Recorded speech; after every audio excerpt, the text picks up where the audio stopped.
네, 하나님 말씀 보도록 하겠습니다. 요한계시록 1장 17절부터 2장 7절까지의 말씀입니다. 요한계시록 1장 17절부터 2장 7절까지의 말씀, 저와 여러분이 한 절씩 교도하도록 하겠습니다. 제가 가진 성경으로는 신약성경 400페이지에 있습니다. 요한계시록 1장 17절부터 2장 7절까지의 말씀 교도하도록 하겠습니다. 내가 볼 때 그의 발 앞에 엎드려져 죽은 자같이 되매 그가 오른손을 내게 얹고 이르시되 두려워하지 말라. 나는 처음이요 마지막이니 곧 살아있는 자라. 내가 전에 죽었었노라. 볼지어다 이제 세세토록 살아있어 사망과 음부의 열쇠를 가졌노니 그러므로 내가 본 것과 지금 있는 일과 장차 될 일을 기록하라. 내가 본 것은 내 오른손에 7별의 비밀과 또 7금촛대라. 7별은 7교회의 사자요 7촛대는 7교회니라. 에베소 교회 사자에게 편지하라. 오른손에 있는 7별을 붙잡고 7금촛대 사이를 거니시는 이가 이르시되 내가 내 행위와 수고와 내 인내를 알고 또 악한 자들을 용납하지 아니한 것과 자칭 사도라 하되 아닌 자들을 시험하여 그의 거짓된 것을 내가 드러낸 것과 또 내가 참고 내 이름을 위하여 견디고 게으르지 아니한 것을 아노라. 그러나 너를 책망할 것이 있나니 너의 처음 사랑을 버렸느니라. 그러므로 어디서 떨어졌는지를 생각하고 회개하여 처음 행위를 가지라. 만일 그리하지 아니하고 회개하지 아니하면 내가 내게 가서 내 촛대를 그 자리에서 옮기라. 오직 내게 이것이 있으니 내가 니골라당의 행위를 미워하는도다. 나도 이것을 미워하노라. 합독합니다. 귀 있는 자는 성령이 교회들에게 하시는 말씀을 들을지어다. 이기는 그에게는 내가 하나님의 낙원에 있는 생명나무의 열매를 주어 먹게 하리라. 아멘. 네, 우리 주변에 있는 분들에게 이렇게 한번 인사하도록 하겠습니다. 당신이 곁에 있어 따뜻합니다. 네, 사실 요 거리두기 시점에서 곁에 있어서 따뜻한 일이 좀 드물지만 그래도 가정에서 또 교회에서 서로 함께 있다라고 하는 그것 때문에 우리가 이 추운 시간에 따뜻함을 느끼는 그 은혜가 있었으면 좋겠습니다. 네, 오늘은 요한계시록 강의 10번째 시간입니다. 네, 요한계시록 1장 17절부터 2장 7절까지 말씀 가지고 지금 그리고 오늘 싸워야 한다라는 제목으로 하나님 말씀 증거하도록 하겠습니다.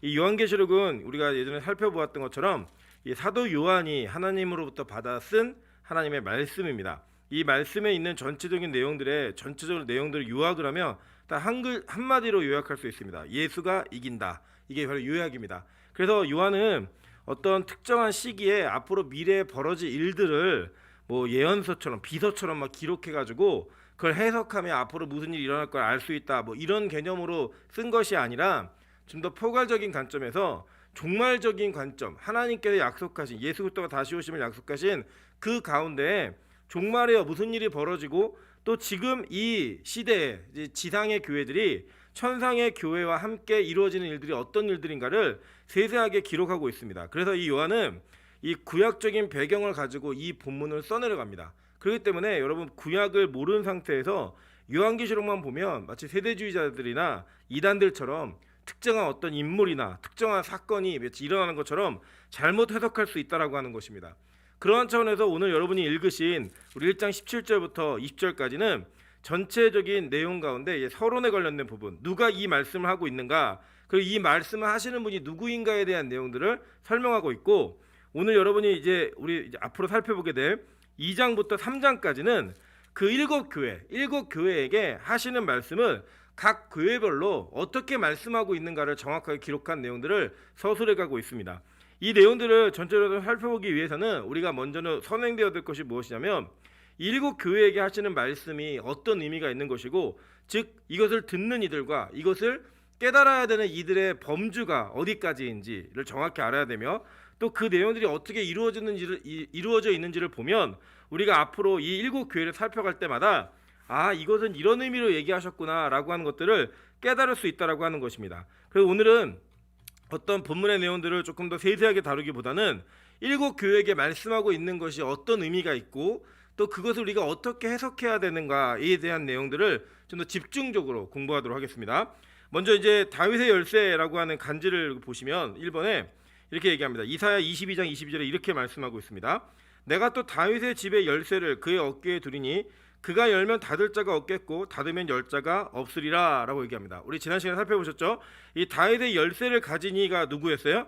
이 이사야는 사실은 그때 당시에 이 다윗성의 국군을 맡고 있었던 셈나에게 하나님께서 그의 교만함과 그가 하나님의 맡기신 것들을 사명들을 함부로 다루는 것들을 통하여서 그의 직위를 폐해버리고 엘리야김이라고 하는 사람을 세워서 이 하나님의 그 다윗 왕국의 재정과 이 모든 것들을 이어가겠다라고 하는 말씀을 선언했던 내용 가운데 이사야의 내용을 그대로 따왔습니다. 그리고 이 말씀이 이제 어디로 갔죠? 중간에 이 베드로에게 얘기할 때 내가 너에게 교회를 세우고 교회 열쇠를 주겠다. 그래서 네가 하늘에서 땅에서 묶으면 하늘 열자가 하늘에서 열릴 것이고 땅에서 묶으면 하늘에서 묶일 것이다 이러면서 하나님이 그 열쇠를 교회에게 줬다라는 걸 얘기하고 있었어요. 그죠? 그리고 이 열쇠의 주인이 누구냐면 바로 예수 그리스도 당신이라고 하는 것을 정확하게 이야기하면서 우리에게 그 다윗의 열쇠가 가지고 있는 권위가 무엇인지를 얘기합니다. 그리고 오늘 여러분이 읽으신 본문의 18절에 보면 이 사망과 음부의 열쇠를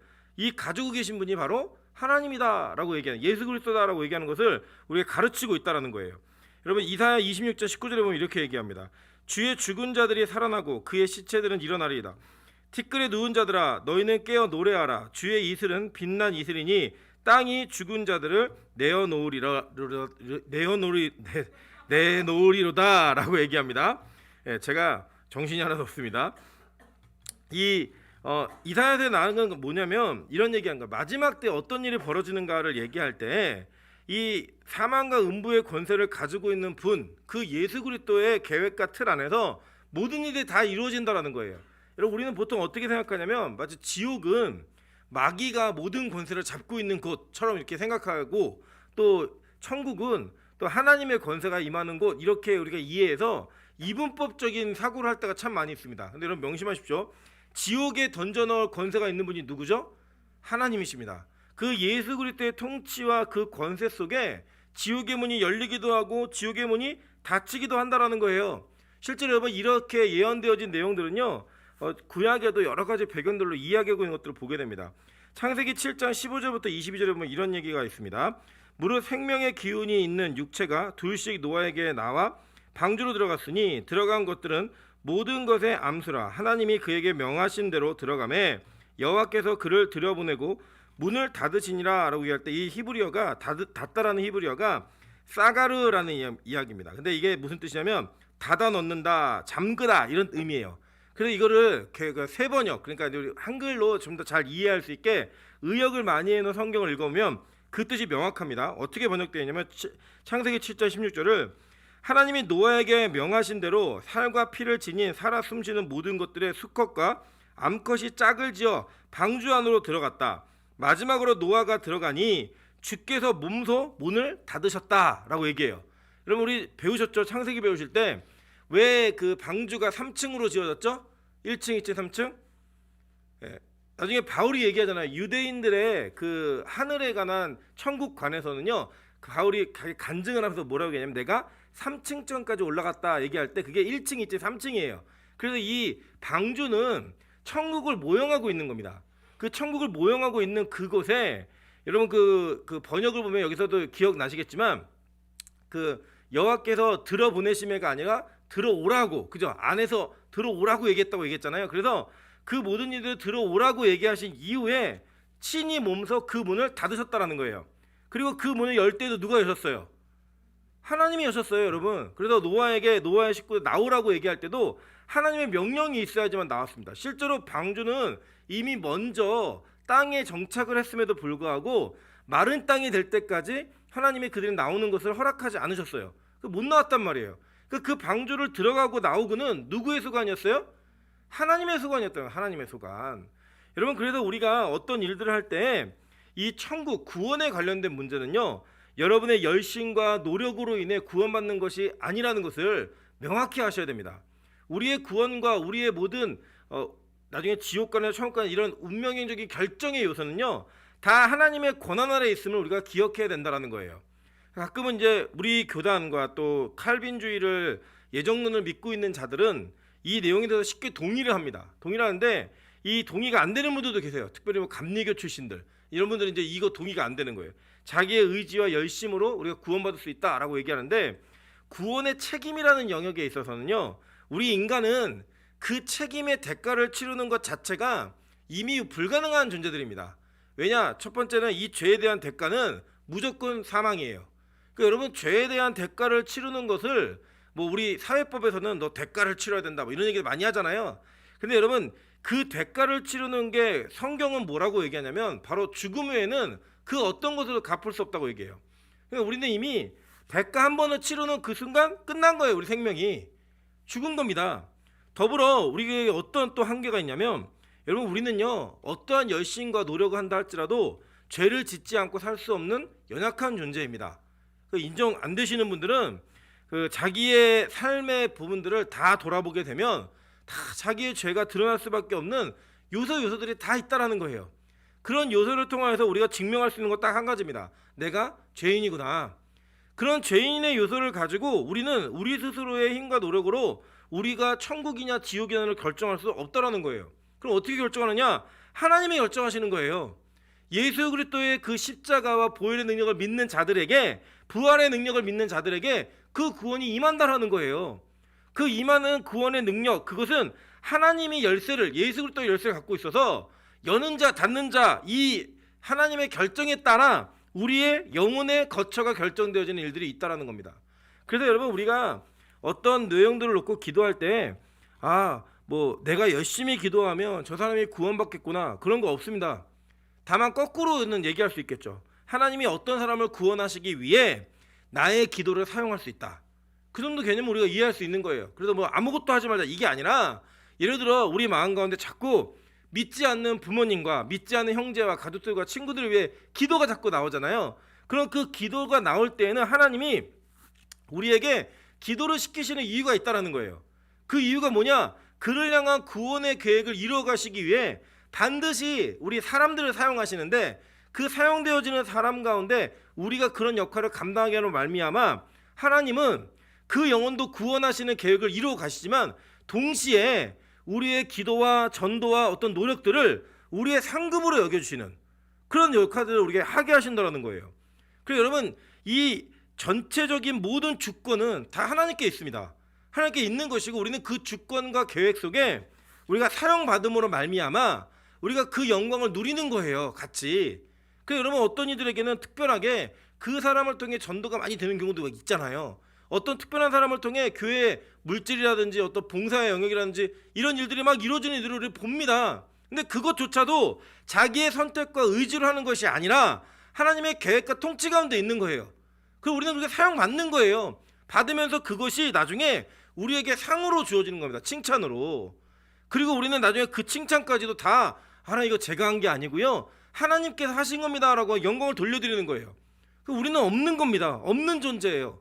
어떻게 있느냐? 하나님 우리를 사용하셨기 때문에 있는 존재라는 거예요. 그 가능성 외에는 우리에게 어떤 가능성도 없다라는 겁니다. 실제로 여기서 그래서 이 요한계시록에서 7 교회에게 하나님께서 말씀하시기 전에 예수 그리스도가 말씀하시기 전에 이 전체 모든 권한 즉 사망과 음부의 열쇠까지도 가지고 있는 분이 어떤 권한과 권위를 갖고 말씀하고 있는가 이걸 강조해서 얘기하고 있다라는 거예요. 여러분 예수님은 이렇게 말씀하셨습니다. 요한복음 10장 7절부터 10절입니다. 그러므로 예수께서 다시 이르시되 내가 진실로 진실로 너에게 말하노니 나는 양의 문이라 나보다 먼저 온 자는 다 절도요 강도니 양들이 듣지 아니하였느니라 내가 문이니 누구든지 나로 말미암아 들어가면 구원을 받고 또는 들어가며 나오며 꼴을 얻으리라.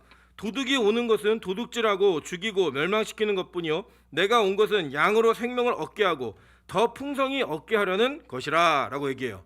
그러니까 즉 예수님 외에 그 어떠한 방법과 사람과 누가 될지라도 절대로 양을 구원할 수 있는 문이 될 수 없다라고 얘기하는 거예요.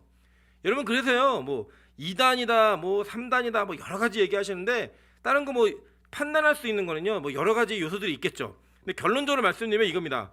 예수 외에 그 어떤 것을 구원이라고 하는 영역에 첨가시키거나 예수를 뺀다 다 2단이에요 그냥. 그리고 그 예수는 무조건 성경적으로 성경에 증명되어진 예수님이어야 합니다. 그럼 한 가지 보시면 될 것 같아요. 이런 것만 딱 보면은 요한이 지금 공생애를 예수님과 공생애를 같이 했잖아요. 함께. 그때 인간 예수였어요. 그죠? 물론 100% 신이셨지만 인간적인 요소를 다 갖고 계신 분이었다고요. 근데 그분이 어떻게 하셨죠? 그분이 죽었다가 부활하고 살아나시는 그 가운데 이전의 몸과는 다른 몸을 보여주셨어요. 그죠? 이미 육체적 한계를 넘어섰잖아요. 어떻게 창에 찔리고 못 박히다가 어떻게 다시 살아나요? 완전히 심장이 파열돼 갖고 물과 피가 다 쏟아진 사람이 어떻게 살아나요? 살아날 수 없어요. 근데 요한복음에 보면 그 예수님이 살아나셨어요. 그래갖고 문이 다 닫혀 있는데 갑자기 나타나기도 하시고 가까이 있는 제자들이 못 알아보기도 했어요. 심지어 도마에게 자기의 그 상처를 보여주시면서 만지라고 얘기하면서 믿는 자가 되라라고 말씀까지 하셨습니다. 그랬던 분이 어떻게 하셨죠? 영광스러운 모습으로 승천하시는 거를 다 봤어요. 요한 봤다고요. 보고 난 다음에 요한이 반모섬에서 그가 노역을 감당하고 있을 때 그 영광스러워진 그 예수를 실제로 본 거예요. 환상 가운데. 그죠? 그래서 머리털이 희고 흰 옷 입고 끌리는 옷을 입고 그죠? 그 입에 검이 있고 일거촛대 쥐고 이런 분이 본 거예요. 그 영광스러운 모습을. 근데 그분이 다시 인간이 또 성육신을 해요? 그런 일 없어요, 여러분. 그러니까 이 땅에 우리와 비슷한 육체적 한계를 가지고 있는 자들이 자기가 예수라고 하는 것은요, 예수의 퇴보를 얘기하는 거예요. 그 영광을 얻으신 분이 왜 또 성육신을 왜 또 하세요? 그런 일 없어요. 그러니까 막 요새 신천지가 교리를 바꿨더라고요. 이만희가 죽을 수 있다. 근데 그 잠시 죽는 이유가 몇 가지를 얘기하는데 싫어. 하나님이 싫라고 잠깐 육체를 자기할 수 있다. 왜냐하면 죽을 게 확실해졌거든요. 확실해지니까 이런 이제 교리를 바꿔요. 죽을 수도 있고 영원히 영생한다 라고 얘기하면서 다시 영지주의 쪽으로 돌아가고 있어요. 육체의 영생을 믿지 않고 영혼의 영생을 믿는, 그렇게 말도 안 되는 얘기하는 사람들에게 속지 마시라는 거예요. 성경을요 제대로 읽으시면, 제대로 보시면 절대 그런 일을 우리가 그런 일에 근처도 가지 않고 그런 일을 귀에 담지도 않습니다. 담지도. 저는 제일 열받는 게 그런 말도 안 되는 조잡한 교리를 가진 인간들이 성경적으로 한번 대결해 보자고 뭐 이런 내용을 말하고 있는데 한국교가 벌벌 떨어요. 만나지 말라 그러고. 물론 만나지 않는 게 제일 좋아요. 상종하지 않는 게 제일 좋은데 두려워서 상종하지 않는 게 아니에요. 그 상종하지 말라는 것은 쓸데없는데 힘 빼지 말라는 거예요. 쓸데없는데 힘 빼지 말되 우리가 알아야 될 것은 정확히 알고 그들과의 어떤 대면과 어떠한 대화를 나눈다 할지라도 말씀으로 밀리지 말아야죠. 그게 여러분 우리 기독교가 가지고 있는 최고의 경전, 하나님이 주신 계시의 말씀, 이 말씀의 힘이라는 거예요. 힘. 저 우리 빛가서 공교회가 어떤 이단을 만나도 두려워하지 않을 수 있는 말씀에 있는 힘이 있는 교회 되기를 주님의 이름으로 축원합니다. 다른 거 아니에요. 그냥 예수예요. 예수. 예수의 그 어떤 것을 참가하거나 예수를 빼면 다 거짓말이라는 거예요. 그러면서 이제 그 사망과 음부의 권세를 가지고, 그리고 오른손에 7별의 비밀과 7 촛대를 가지고 있고, 이걸 가지고 있는 분, 이 분이 지금부터 교회에게 말하는, 에베소 교회, 서머나 교회, 버가모, 두아디라, 그죠? 그리고 4대 교회, 빌라델비아, 라오디게아, 이 교회 7교회에게 말씀하고 있다는 거예요. 근데 이 7교회에게 말씀하시면 그 7교회에만 말씀하신 것인가? 사실 그거 아니에요. 그게 이제 아닌 것들을 제가 증명해 드릴게요. 먼저는 소아시아에 있는 7교회의 이 목록을 쭉 보시면, 그 지도를 보시면 그 지도에 에베소 교회가 어디 있는지를 보시면 됩니다. 지도 한번 띄워주실래요? 네, 보시면 그 출발이 어디냐면요, 지금 여러분이 보시는 화면의 왼쪽 밑에, 그러니까 지금 8시 방향, 7시 방향에 있는 거기가 반모섬이에요. 요한이 이 계시를 보면서, 주일날 이 계시를 보면서 기록했던 내용들, 그것을 봤던 그 섬이 바로 거기입니다. 이 편지가 쭉 보내질 때 가장 먼저 이 항구였던 에베소로 들어가는 거예요. 지금 동그라미 빨간색으로 이렇게 크게 쳐 있는 부분 있죠? 거기 에베소예요. 그리고 그 위로 가면 거기가 서머나, 버가모, 이런 식으로 이렇게 시계 방향으로 쭉 돌아 내려가서 맨 마지막 오른쪽 끝에 있는 교회가 라오디게아 교회인 거예요. 쭉 돌아가는 교회입니다. 그래서 이 에베소 제가 가봤는데요, 여기 사도 요한의 무덤이 있어요. 진짜인지 아닌지는 잘 모르지만 요한 무덤이 있는데, 이 7교회를, 소아시아에 있는 7교회를 대표로, 그 대표로 이 교회가 전체 교회의 역사, 인류의 역사 가운데 있었던 교회들에게 동시적으로 말씀하고 있는 내용이라는 것을 우리가 이미 배웠습니다. 그죠? 7교회라고 하는 것을. 그게 또 어떻게 증명할 수 있느냐 보시면, 에스겔 25장부터 32장까지는요 7 족속을 얘기해요. 암몬, 모압, 에돔, 블레셋, 시돈, 두로, 애굽.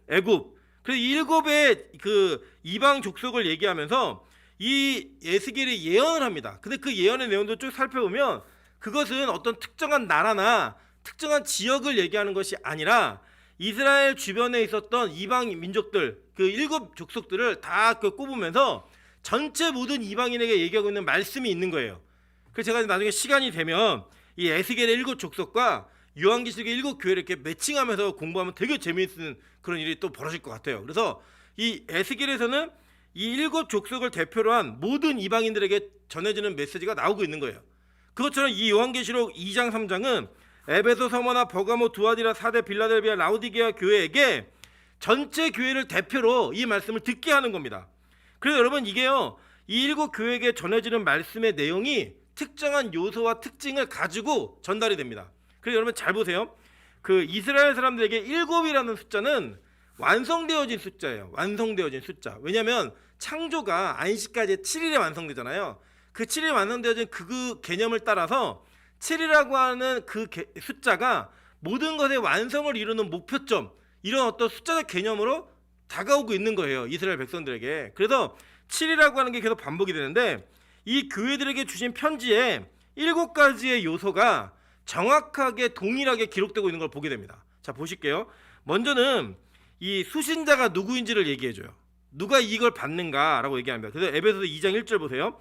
성경을 보시면 에베소 교회의 사자에게 편지하라 라고 얘기했어요. 그죠? 지금 누가 누구에게 얘기하냐면 7별의 비밀과 금촛대를 가지고 계신 분 누구예요?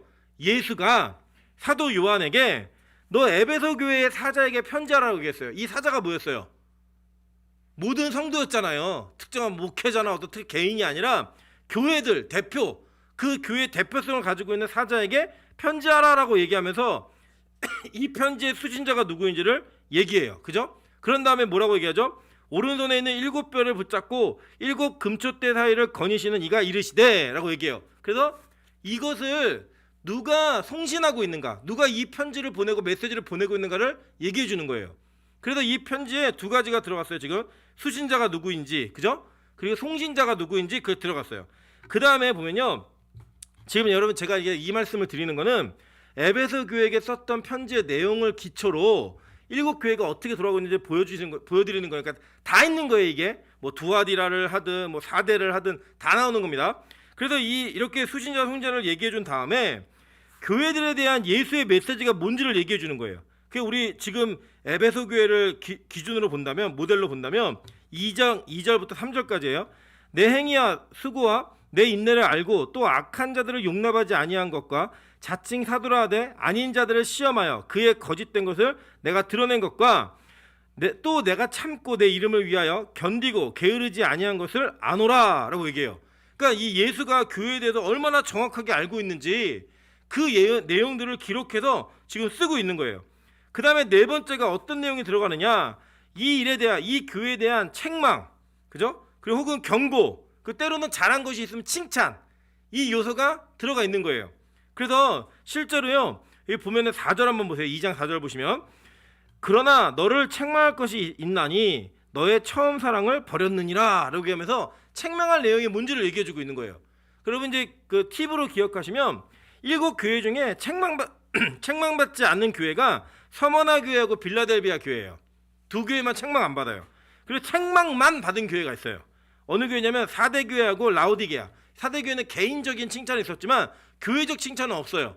그냥, 그리고 무조건 여기는 그냥 책망만 받았어요.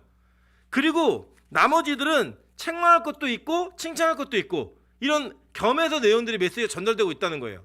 그런데 이게 우리는 뭐 에베소 교회구나 서머나 교회구나 버가모 교회 이렇게 구분하고 나를 어디다 적용하라고 얘기하는 게 아니고요.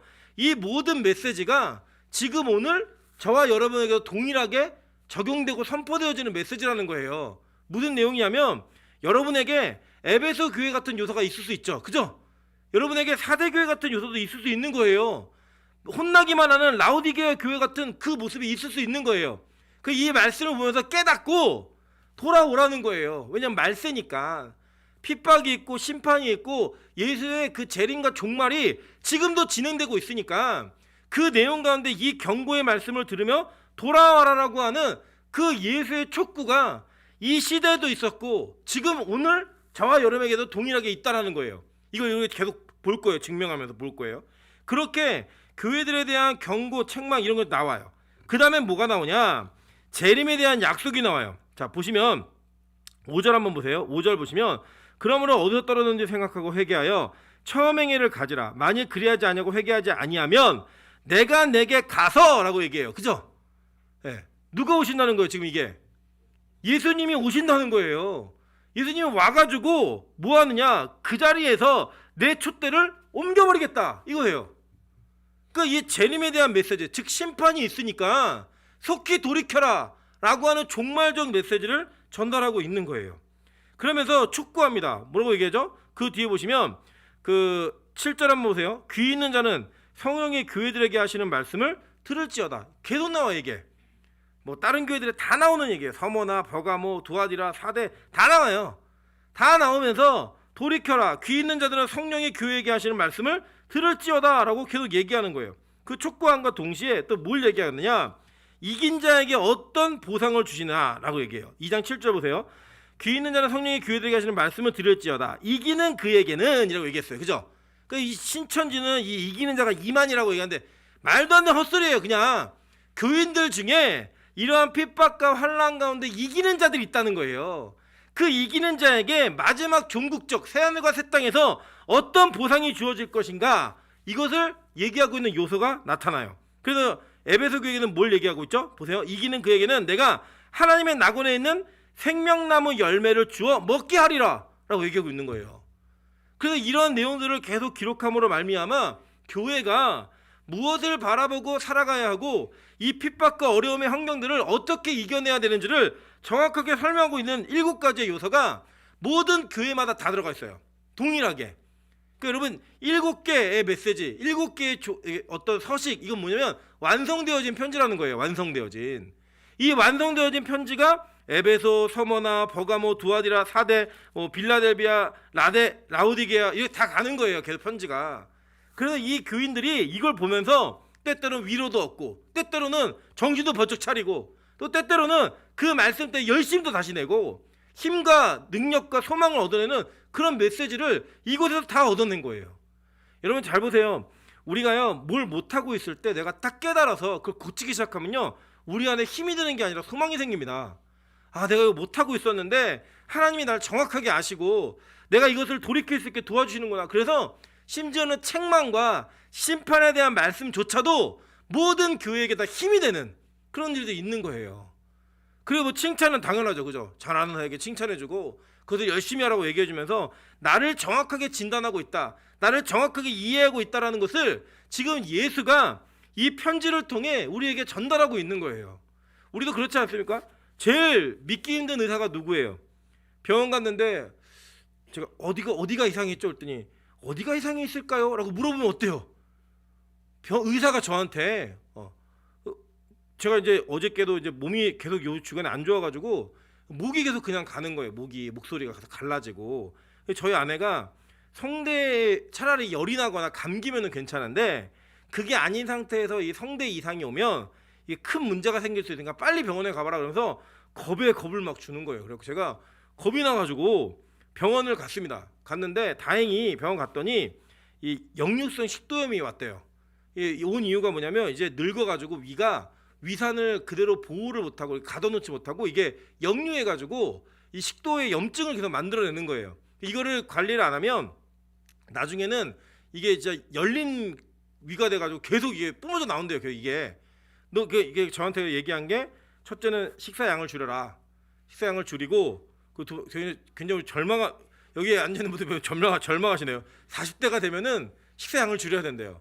줄여야 되고 그리고 자극적인 음식을 피하래요. 약을 먹으면 금방 좋아지지만 또 그 좋아졌더라고 바로 옛날 습관으로 돌아가면 바로 이 몸이 또 역류가 된대요. 조심하라는 거예요. 그런 얘기를 정확하게 해주면서 목에 조금 염증이 있는 거니까 감기 기운도 좀 있으시네요. 약을 처방해 드릴게요. 꼭 드세요. 그리고 이게 약을 줬어요. 그러니까 제가 딱 갔는데 제가 어디가 아픈지, 제가 어떤 이상이 있는지 이런 내용들을 먼저 의사가 얘기를 하는 거예요. 또 저는 이게 의심이 많아가지고 제가 인터넷 다 찾아보고 갔어요. 이 사람이 나를 맞추나 못 맞추나, 내 증상을 어떻게 얘기할까, 혹시 여기 흉부 뒤가 뜨뜻하지 않으세요? 뭐 이런 얘기 다 하니까 네 맞습니다 이러면서 아니 돌팔이 아니구나 이러면서 신뢰감이 막 생기는 거예요. 그럼 여러분 한번 생각해 보세요. 갔는데 제가 이게 아픈 것 같은데 그런 병이 있나요? 의사가 물어요. 그거 어때요? 깜짝 놀라는 거죠. 빨리 뛰쳐나와야죠. 옛날에 좋은 재밌는 유머 있잖아요. 그러니까 어떤 그 환자가 병원에 갔는데 그 자기 수술대에 누워 있는데 맹장 수술 때문에 이렇게 누워 있는데 그 수술하려고 들어오는 사람이 대화를 나누는데 그 대화를 듣고 뛰쳐나왔다는 거예요. 왜 뛰쳐나왔냐 했더니 이거 맹장 수술 간단한 수술이에요. 겁내지 마세요라고 얘기했는데 그 얘기를 간호사가 의사한테 한 거예요. 네, 얼마나 겁나요? 의사가 수술하러 들어온 사람이 들어왔는데 간호사가 의사한테 너무 떨지 말라고, 이거 별로 어려운 수술 아니라고 그러고 얼른 도망쳐 나왔다는 이런 재밌는 유머가 있는 것처럼 우리가 무언가 적당하게 우리의 어렴풋이 우리의 내용들을 안다 그러면 별로 신뢰가 안 가요. 여러분 왜 점쟁이한테 막 귀신 들린 무당들한테 우리 자꾸 찾아가죠? 정확하게 맞추는 것 같으니까 가는 거예요. 계속 맞추기도 하고. 근데 예수님이 이 교회들의 상태를 정확히 알고 계시더라는 거예요. 정확히. 그래서 그 교회의 상태가 어떤지를 정확한 현미경처럼 살펴가지고 정확하게 진단해 주시는 거예요. 여러분 그래 우리 그럴 때 있지 않습니까? 때로는 말씀을 듣다 보면 와 이건 내 얘기네. 하나님 나를 정확히 알고 말씀하시네. 그 경험을 통해 여러분이 확신을 가져야 되는 게 뭐냐면 예수님 신뢰할 만한 분이구나. 성령님을 신뢰해도 되겠구나. 이 확신을 가지시라는 거예요. 이 확신을. 그 확신을 가지시라는 그 차원에서 지금 예수님은 일곱 교회의 상태가 어떤지를 적나라하게 그냥 보여주는 거예요. 거기에 누구의 모습이 있다? 저 여러분의 모습이 그대로 있는 거예요. 이제 우리가 쭉 이제 일곱 교회를 이제 몇 주에 걸칠지 모르겠지만 살펴보면 느끼는 건 그거예요. 와 진짜 이 말씀 가운데 성령은 정말 정확한 분이시구나. 정말 흠도 없고 어떤 티도 없이 우리를 정확히 살피시는 분이구나. 이거를 경험하고 느낄 수 있다라는 거예요. 그러면서 지금 일곱 교회에게 동일한 말씀을 주는 거예요. 너희들 종말이 있고 그 종말이 가까웠다. 그리고 그 종말이 이미 진행되었다. 그러니까 지금 이 순간 이 시기에 너희가 무엇을 해야 되는가를 깨닫고 돌이켜라 이거예요. 여러분 그래서 이제 우리가 궁금한 게 뭐냐면 이런 겁니다. 제가 이제 어렸을 때 그 유행했던 이단이 뭐였냐면 다미성교회 기억나시는 분들 계시죠? 1992년도 다미성교회 10월 28일 이장님께서 우리 그 예수님의 재림이 있다 그래가지고 그 교회마다 성도들이 막 싸우고 막 난리가 났었어요. 뭐 깨어 있으면 때를 알 수 있다. 네가 때를 어떻게 아느냐? 종말의 시기가 있다. 그리고 우리가 어떤 식의 종말적 개념을 많이 가지고 계시냐면 특정한 시기와 날에 갑자기 종말이 이렇게 탁 이루어지는 것처럼 이렇게 얘기해요. 맞습니다. 그런 날이 있어요. 주님 오시는 재림의 날이. 그런데 그날만 있느냐? 그리고 그날만이 종말이냐? 아니에요. 여러분 되게 재밌지 않습니까? 성경을 보시면요, 하나님 예수님이 거짓말한 것 같은 내용들이 막 기록돼 있어요. 종말이 지금 이미 왔다라고 얘기하고 하나님의 나라가 이미 온 것처럼 말씀하신 게 있다고요. 여러분 한번 내용 한번 볼게요.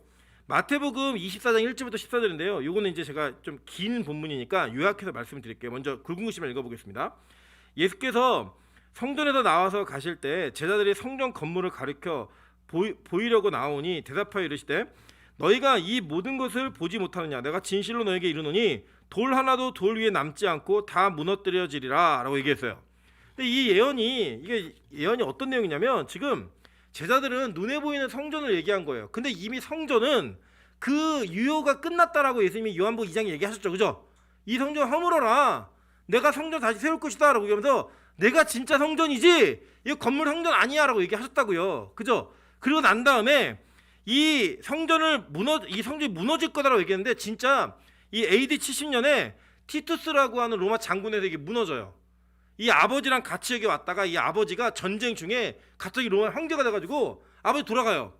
로마로 황제로 하려고. 그리고 이 아들이 티투스라는 장군이었는데 이 장군이 유대인들의 반란을 일으켰는데 이 반란의 중심지가 항상 예루살렘의 성전인 거예요. 이 성전을 무너뜨리지 않았고 정말로 다 무너뜨렸어요.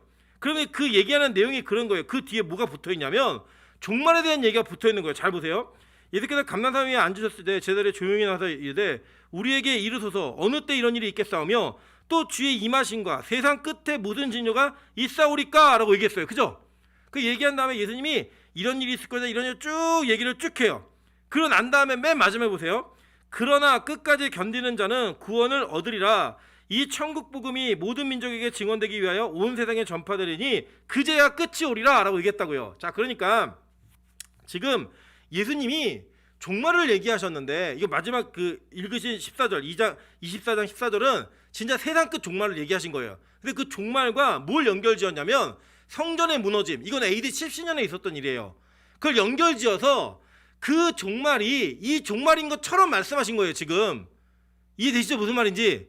이 종말과 종말은 격차가 있잖아요. 왜냐하면 AD 70년과 지금 이 세상 끝날이 왔어요, 안 왔어요? 아직 안 왔으니까 우리 여기 있잖아요. 그런데 이거 두 개를 예수님이 연결지어서 얘기하셨다고요. 그죠? 그 내용을 좀 더 쉽게 볼게요.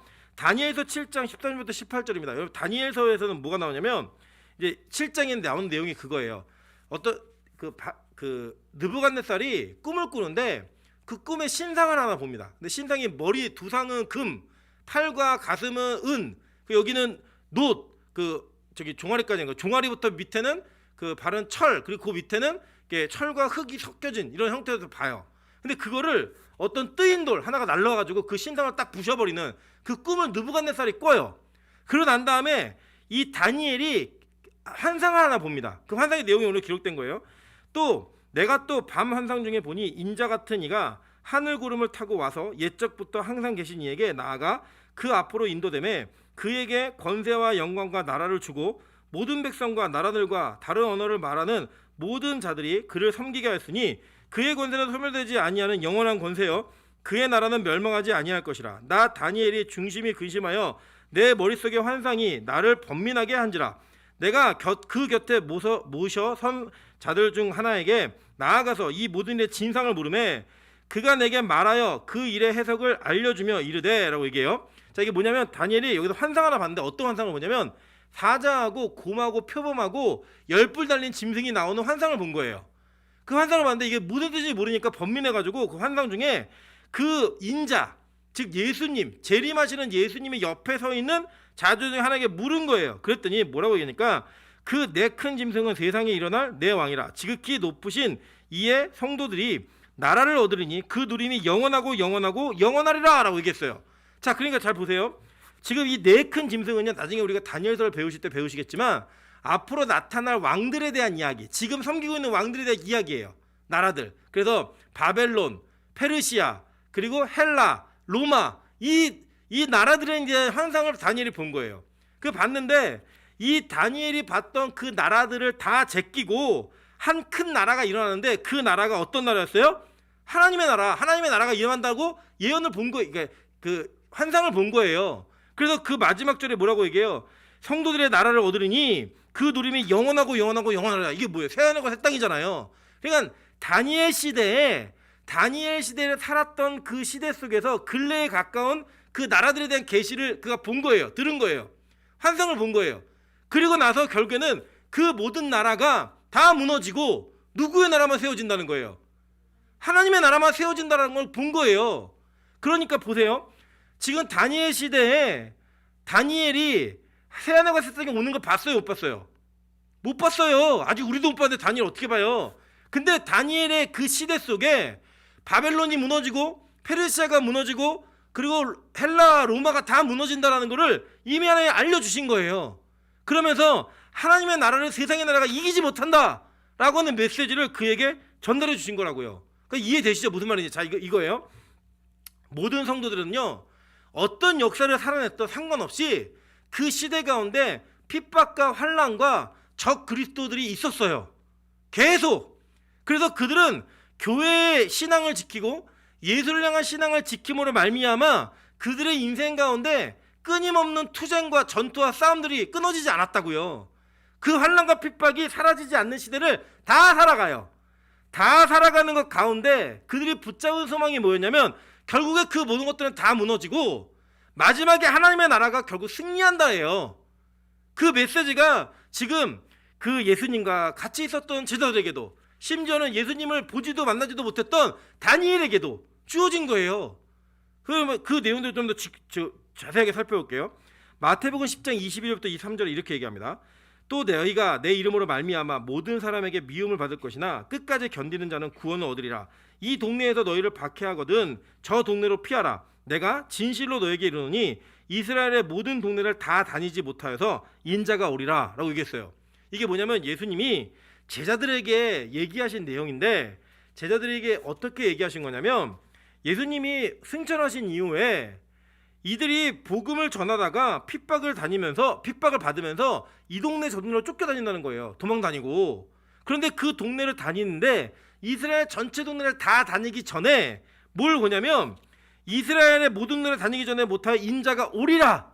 하나님 오시는 걸 보겠다는 거예요. 근데 이거 봤어요, 못 봤어요? 못 봤다고요. 지금 예수님이 다시 재림하는 건 이들이 못 봤잖아요. 아직도 안 오셨는데 그들 어떻게 봐요?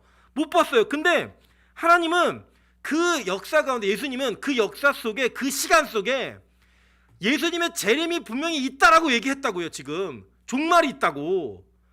잘 보세요. 마태복음 16장 26절부터 27절부터 28절입니다.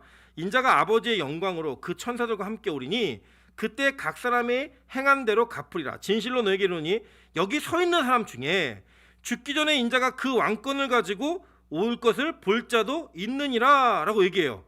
그죠? 그 봤어요, 못 봤어요, 실제로? 아니에요. 여러분 이 말씀을 문자적으로만 그냥 이해하시고 종말론의 잘못된 관념으로 이해하시면 예수님 거짓말장이에요. 예수님 그러니까 이루지 못한 일을 얘기하셨다고요. 그리고 이루어질 거라고. 그런데 잘 보겠습니다. 하나님의 나라는요 이미 시작되었어요. 종말도 이미 시작되었다고요. 보실게요. 마태복음 12장 28절부터 29절입니다. 그러나 내가 하나님의 성령을 힘입어 귀신을 쫓아내는 것이면 하나님의 나라가 이미 너희에게 임하였느니라 라고 얘기했어요. 그죠? 이게 어떤 장면이냐면 예수님이 귀신 쫓으니까 사람들이 모여가지고 야, 저 예수가 바알세불의 힘을 빌어가지고 귀신을 내쫓나 보다 그랬더니 야, 어떻게 마귀의 나라가 서로 분쟁하니? 말도 안 되게 하지 마 라고 얘기하면서 내가 하나님의 성령을 힘입어 귀신을 쫓아내는 것이면 하나님의 나라가 이미 너희에게 어땠어요? 이미 있다는 거예요. 그러니까 여러분 이런 겁니다. 우리 안에서 죄가 끊어지고 내가 짓던 죄를 끊는 일이 벌어지면서 내 안에서 악의 문제가 해결되고 죄 문제가 해결되잖아요. 그럼 우리가 어떤 게 임한 거예요? 하나님 성령이 임한 거예요. 우리 이번에도 우리 쭉 이렇게 썼는데 그 신년 홍구영씨 예배 전에 막 감사의 제목들 막 이렇게 쓰셨잖아요. 그게 그렇게 중요한 추첨의 요소가 될지 모르고 안 쓴 분들도 계셨, 땅을 치면서 후회하는 분도 계셨지만 썼다고 썼는데 우리 기호 형제가 저한테 묻더라고요. 목사님 저 술 끊고 담배 끊는 거 여기 써도 돼요? 그거 써야지. 그 얼마나 큰 의회인데 써도 괜찮아. 그 쓴 거예요. 근데요 그 전에 저 친구가 노력했는 안 했느냐? 아니 했어요. 했는데 자기 힘으로 안 되는 거예요. 근데 지금은 하나님이 하게 하시고 나면 그 끊어진 거예요. 그 뭐냐면 저 형제의 마음과 영혼을 지배하던 악의 세력이 복음과 능력으로 말미암아 밀려 나간 거예요. 쫓겨나. 하나님의 전쟁이 그 속에서 이루어짐으로 말미암아 그 국지적 전쟁을 승리한 거예요. 하나님께서 생각이 안 난대요. 유혹이 안 되고. 중학교 때부터 폈는데 예. 아 고등학교요? 얘기하면 안 된대요. 예. 집에 들어가면 안 돼서 예. 어쨌든 예. 지금 끝났어요. 그게 뭐예요? 하나님의 승리가 이루어진 거예요. 그럼 뭐예요? 하나님의 나라가 이미 임한 거라고요. 이미 임한 거예요. 그에게. 보세요. 그러면 얘기해요. 사람이 먼저 강한 자를 결박하지 않고서야 어떻게 그 강한 자가 집에 들어가 그 세간을 강탈하겠느냐. 결박한 후에야 그 집을 강탈하리라. 이게 무슨 뜻이냐면 가장 강한 자를 결박한다는 거예요. 근데 그 가장 강한 자가 뭐냐면 바로 사망이에요. 죽음. 근데 그 사망과 죽음의 권세를 어떻게 결박했어요? 십자가로 결박을 한 거예요. 그 결박을 한 다음에 그 세간을 강탈한다. 그 안에 들어가서 터는 거예요. 이제 무슨 뜻이냐면 예수님이 아주 재밌는 비유를 하셨는데 우리가 어떤 집을 털려고 하면 그 집을 털려고 할 때 가장 강한 자를 결박해서 그가 힘을 쓰지 못하게 만들어야 나머지를 턴다는 거예요. 그러니까 그건 언제 일어났냐? 예수님 십자가에 돌아가셨다가 부활하심으로 말미암아 사망의 권세가 박살난 거예요. 뱀의 머리가 박살을 난 이후에 그 이후에는 우리가 그 작은 것들을 헤쳐나갈 수 있다는 거예요. 그게 언제였어요? 여러분 여호수아서도 보시면 여호수아 때 어떻게 전쟁해요? 이스라엘 그 가나안 땅의 가장 강력한 성읍들을 이스라엘 전체 공격대가 다 갖고 다 부숴버리잖아요. 그리고 난 다음에 사사기를 통해서 너희 지역에 들어가서 정착해라는 전쟁을 하게 하신다고요. 무슨지 이해되시죠? 그러니까 구약에 있었던 전쟁의 원리조차도 우리의 구원과 동일한 계획인 거예요. 그러니까 뭐냐? 이미 우리가 예수를 믿을 때 우리 안에 그 예수의 부활이 믿어짐으로 말미암아 우리 안에 사망의 권세가 깨진 거예요. 이젠 더 이상 그 사망이 두렵지 않은 거예요. 그게 무섭지 않은 거예요. 그리고 나서 보니까 내 안에 있는 사망의 권세로 인해서 오고 있는 모든 죄악의 요소가 덕지덕지 붙어있던 거를 하나씩 하나씩 제하기 시작하는 거예요. 그걸 깰 수 있다는 거예요. 그래서 여러분, 진짜 구원이 우리에게 믿어지고 부활의 능력이 확신 있게 우리 안에 나타나기 시작하면요, 우리 안에 죄의 문제가 사라지기 시작해요. 하나님의 전쟁이 일어나기 시작하는 거예요. 이게 일어나는 거예요. 여러분, 예수님, 이 사람들이 지금 이게 마태복음 10장 16장에 예수님이 그랬잖아요. 내가 다시 올 거다, 내가 왕권을 가지고 오는 거 볼 거다 얘기했잖아요. 그 얘기하신 게 안 이루어졌다고요? 아니, 이루어졌어요. 보세요. 마태복음 28장 16절부터 20절입니다. 11제자가 갈릴리에 가서 예수께서 지시하신 산에 이르러 예수를 배웠고 경배하나 아직도 의심하는 사람들이 있더라. 예수께서 나와 말씀하여 이르시되 하늘과 땅의 모든 권세를 내게 주셨으니, 이게 뭐예요? 왕이잖아요. 그죠? 모든 권세를 받은 분이 이렇게 하신 거예요. 그러므로 너희는 가서 모든 민족을 제자로 삼아 아버지와 아들과 성령의 이름으로 세례를 베풀고 내가 너희에게 분부한 모든 것을 가르쳐 지키게 하라. 볼지어다 내가 세상 끝날까지 너희와 항상 함께 있으리라 하시니라. 자, 이게 뭐예요? 이미 왕권을 가지신 분, 그분을 만났다고요. 그분은 제자들이 지금 마태복음 10장 26장에서 그 말씀을 들었던 이 사람들이 28장에 그 예수님을 본 거예요. 그 예수님을 보고 난 그 이후로 예수님은 언제까지? 세상 끝날까지, 마지막 최후의 종말이 오기 그 시점까지 계속 어떻게 했대요? 우리와 함께 하시겠다는 거예요. 그래서 이 시기부터 지금까지를 계속 종말이라고 얘기하는 거예요. 우리 보통 그러잖아요. 말세야 얘기하면서, 야, 그 얘기 우리 어머니도 했고 우리 할머니도 했고 다 했다. 맞아요. 이 예수님이 부활하시고 다시 살아나시는 그 순간부터 이미 말세는 시작된 거예요. 그리고 그 종말은 계속 이루어지고 있는 거고, 그 종말이 이루어지면서 쭉 진행되는 그 동안에 여러분에게 자잘하고 또 여러분이 견디지 못할 것처럼 보여지는 핍박과 환난과 모든 적그리스도 요소가 여러분을 공격하는 거예요. 누구 때도 그랬다? 요한계시록의 7 교회에도 그랬고 지금 저와 여러분에게도 그럴 거예요. 앞으로 그런 일이 없겠다고요? 있어요. 보실게요. 요한일서 4장 1절부터 6절 보겠습니다. 사랑하는 자들아, 영을 다 믿지 말고 오직 영들이 하나님께 속하였나 분별하라. 많은 거짓 선지자가 세상에서 나왔습니다. 이로써 너희가 하나님의 영을 알지니 곧 예수 그리스도께서 육체로 오신 것을 시인하는 영마다 하나님께 속한 것이요 예수를 시인하지 아니하는 영마다 하나님께 속한 것이 아니니 이것이 곧 적 그리스도의 영이니라. 오리라 한 이 말을 너희가 들었거니와 지금 벌써 세상에 있느니라 라고 얘기했어요. 그죠? 그러니까 적 그리스도가 뭐 천주교의 뭐 교황이다, 뭐 누구다, 이게 아니고요. 이미 적 그리스도는 언제도 있었어요. 요한이 살아있는 그 시대도 있었다고요. 그게 뭐 황제였는지 그들을 핍박하는 뭐 총독이었는지 우리가 정확하게는 모르지만 그 시대에 있었어요. 분명히 적 그리스도. 누구예요? 하나님이 예수를 시인하지 아니하는 자들, 그분이 육체로 오신 것을 부인하는 자들 있었다고요. 지금 우리 시대는 뭐예요? 신천지, 구원파, 뭐 하나님의 교회, 몰몬교, 이런 사람들 다 우리를 핍박하고 우리를 예수의 그리스도의 영으로 오신 것과 육체로 오신 것을 부인하는 자들, 예수를 부인하는 모든 자들이 다 적그리스도라고요. 여러분, 그게 교회 밖에만 있나요? 교회 안에도 있잖아요. 이미 예수의 부활은 그 옛날 시대에 있었던 하나의 사건이고 에피소드고 상징이지 우리에게 일어난 일이 아니다라고 하는 신학이 교회 안에 들어와 있고요. 여러분 안에 분명히 있어요. 종말, 부활 관심 없고 이 세상에서 어떻게 하면 잘 살 것인가, 이 세상에서 어떤 꿈과 명예를 이룰 수 있을 것인가를 이용하는 방편으로 교회와 복음을 사용하고 있는 모든 자들 다 적그리스도인 거예요. 그 여러분 안에 적그리스도 요소가 있다 없다? 있잖아요. 예수 통해 유명해지고 싶고 예수라는 빌미로 내가 원하는 것도 이루어가고 싶고 그게 이루어지지 않으면 낙심하고 하는 이 모든 것들이 다 우리 안에 적그리스도의 영으로 말미암아 나타나는 현상들인 거예요. 이거를 동시대에 다 있었던 경험들이 똑같이 있는 거예요. 똑같이. 그러니까 지금도 종말은 시작되고 있고 지금도 심판은 여전히 이루어지고 있는 거예요. 그러니까 이 요한계시록을 잘 해석하면 앞으로 무슨 일이 벌어질 거고 뭐가 나타날 거고 이렇게 해석하는 사람은 바보 같은 사람들이에요. 바보. 성경을 모르는 사람들이에요. 성경을 보세요. 그런데 얘기하죠. 계속 읽을게요. 자녀들아, 너희는 하나님께 속하였고 또 그들을 이겼나니 이는 너희 안에 계시니가 세상에 있는 자보다 크심이라. 뭐예요? 이게 요한일서 누가 썼어요? 요한이 썼잖아요. 그죠? 계시록에 쓴 내용을 요약한 거예요. 지금 그걸 자세하게 풀어 쓴 게 계시록인 거예요. 그들은 세상에 속한 거로 세상에 속한 말을 하며 세상이 그들의 말을 듣느니라. 우리는 하나님께 속하였으니 하나님을 아는 자는 우리의 말을 듣고 하나님께 속하지 아니하는 자는 우리의 말을 듣지 아니하나니 진리의 영과 미혹의 영을 이로써 아느니라. 이미 요한일서를 썼던 요한이 그 시대에도 요한의 시대에도 적그리스도 영혼이 있었고 이 모든 것들 예수를 대적하는 모든 것들이 다 적그리스도고 여러분이 환난과 핍박을 받고 있는 요소라는 거예요. 그 지금 여러분이 이 일곱 교회에게 썼던 편지가 여러분의 위로가 될까요, 안 될까요?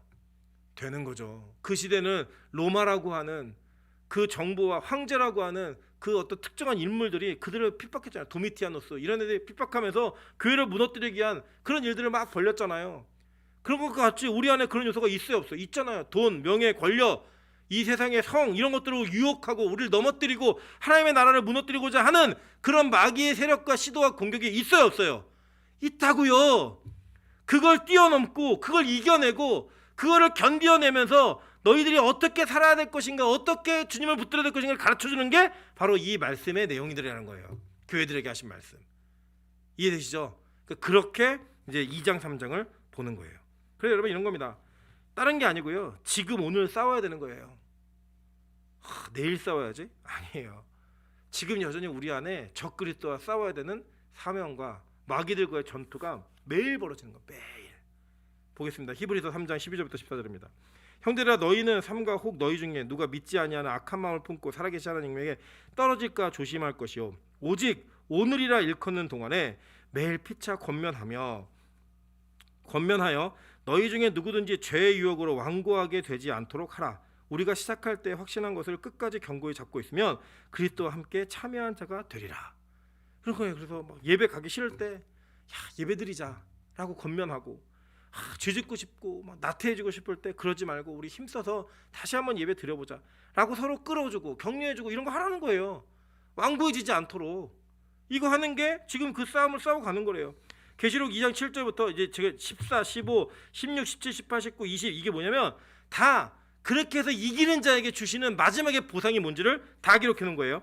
계시록 2장 7절입니다. 우리 아까 읽었죠. 귀 있는 자는 성령이 교회들에게 하시는 말씀을 들을지어다. 이기는 그에게는 내가 하나님의 낙원에 있는 생명나무 열매를 주어 먹게 하리라. 이게 어디예요? 에베소 교회에게 했던 말씀. 자, 서머나에게 뭐라고 얘기했냐? 2장 10절부터 11절입니다.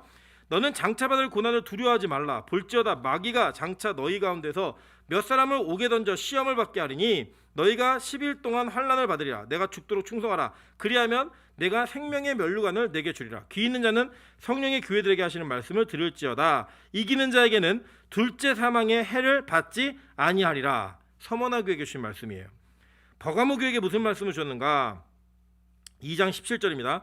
귀 있는 자는 성령이 교회들에게 하시는 말씀을 들을지어다. 이기는 그에게는 내가 감추었던 만나를 주고 또 흰 돌을 줄 터인데 그 돌 위에 새 이름을 기록한 것이 있나니 받는 자밖에는 그 이름을 알 사람이 없느니라. 이 흰 돌이 뭔지 나중에 이제 버가모 교회 배울 때 말씀드릴게요. 그다음에요. 자, 2장 26절부터 27절입니다. 이건 두아디라 교회에게 준 말씀이에요. 이기는 자와 끝까지 내 일을 지키는 그에게 만국을 다스리는 권세를 주리니 그가 철장을 가지고 그들을 다스려 질그릇 깨뜨리는 것 같이 하리라. 나도 내 아버지께 받은 것이 그러하니라 라고 얘기해요. 그 뒤에 뭐 성령의 교회 하시는 말씀 다 있어요. 자, 그러면 그게 두아디라 교회에게, 사대 교회에게 뭐라고 하셨냐? 계시록 3장 5절부터 6절입니다. 자, 읽겠습니다. 이기는 자는 이와 같이 흰옷을 입을 것이요 내가 그 이름을 생명책에서 결코 지우지 아니하고 그 이름을 내 아버지 앞과 그의 천사들 앞에서 시인하리라. 귀 있는 자는 성령의 교회들에게 하시는 말씀을 들을지어다. 자, 그 다음에 빌라델베아 교회에게 하신 말씀이에요. 계시록 3장 12절부터 13절입니다. 이기는 자는 내 하나님 성전의 기둥이 되게 하리니 그가 결코 다시 나가지 아니하리라. 내가 하나님의 이름과 하나님의 성 곧 하늘에서 내 하나님께로부터 내려오는 새 예루살렘의 이름과 나의 새 이름을 그의 위에 기록하리라. 귀 있는 자는 성령의 교회들에게 하시는 말씀을 들을지어다. 자, 라우디게 교회에게 한 말씀입니다. 계시록 3장 21절부터 22절입니다. 이기는 그에게는 내가 내 보좌와 함께 앉게 하여 주기를 내가 이기고 아버지의 보좌와 함께 앉은 것 같이 하리라. 귀 있는 자는 성령의 교회들에게 하시는 말씀을 들을지어다. 이렇게 하는 거예요. 그죠? 자, 근데 보세요. 여기 다 이기는 자는, 이기는 자에게는, 이기는 자는 그게요, 여러분. 종말 시대에만 그 우리가 특정에 정해진 주님 다시 오는 재림의 날에만 이기는 자에게 하시는 말씀이 아니라 지금 그 시대에 악한 영들과의 싸움을, 적그리스도의 싸움을, 내 안에 있는 죄와의 싸움을 이기는 자들에게 모든 약속하신 말씀이라는 거예요. 이제 이해되시죠? 그러니까 이 일곱 교회에 쓴 편지는 단지 그 소아시아에 있는 보여지는 형태의 일곱 교회에게만 쓴 편지가 아니라 지금 오늘, 지금 이 시간에 그 나와의 싸움, 죄와의 싸움을 싸워 이기는 자들에게 주시는 하나님의 약속, 그 말씀이 선포되고 있는 거예요. 그래서 이 말씀은 지금 오늘 저와 여러분이 붙들어야 되는 하나님의 말씀이라는 겁니다. 믿으십니까? 여러분 요한계시록은 그렇게 읽으셔야 되는 거예요. 이제 우리가 2장 3장에 걸쳐 있는 일곱 교회를 살펴보면서 우리의 신앙의 주소가 어디 있는지를 발견하게 될 거예요. 여러분이 일곱 교회 중에 어떤 분들은 어떤 한 특정한 교회, 어떤 분들은 일곱 교회 전체가 다, 어떤 분들은 두 개, 세 개가 걸리면서 우리 마음을 뚫고 들어오는 그 은혜가 있을 거예요. 그때 그 교회에 선포되어진 말씀은 그 교회의 그 시대에만 정해진 말씀이 아니라 지금 오늘 저와 여러분에게도 들려지는 말씀인 거예요. 그래서 오늘 여러분은 에베소 교회가 돼요. 때로는 버가모 교회, 사대 교회, 여러분 두하디라 교회, 빌라델비아, 라우디게 교회가 되어서 그 싸움을 싸워 가시는 거예요. 그래서 이기는 자가 되는 겁니다. 그 이겨야 어떤 일이 있다? 이 약속의 말씀들, 이기는 자에게 약속하신 그 말씀들이 이루어지겠다라는 거예요. 그래서 여러분 우리는 오늘 싸우는 겁니다. 우리가 지더라도, 실패하더라도, 무너지더라도 다시 일어나서 또 싸우는 거예요. 이 말씀 붙들고 이 말씀을 믿으며 싸워가는 저와 여러분의 그 모습을 통해 하나님의 교회가 승리하는 그 영광을 하나님 반드시 이루어 가실 거라고 약속하고 있는 겁니다. 그걸 믿으시면서 오늘의 처절하고 힘든 싸움을 싸워 이길 수 있는 저와 여러분 되시기를 주님의 이름으로 축원합니다.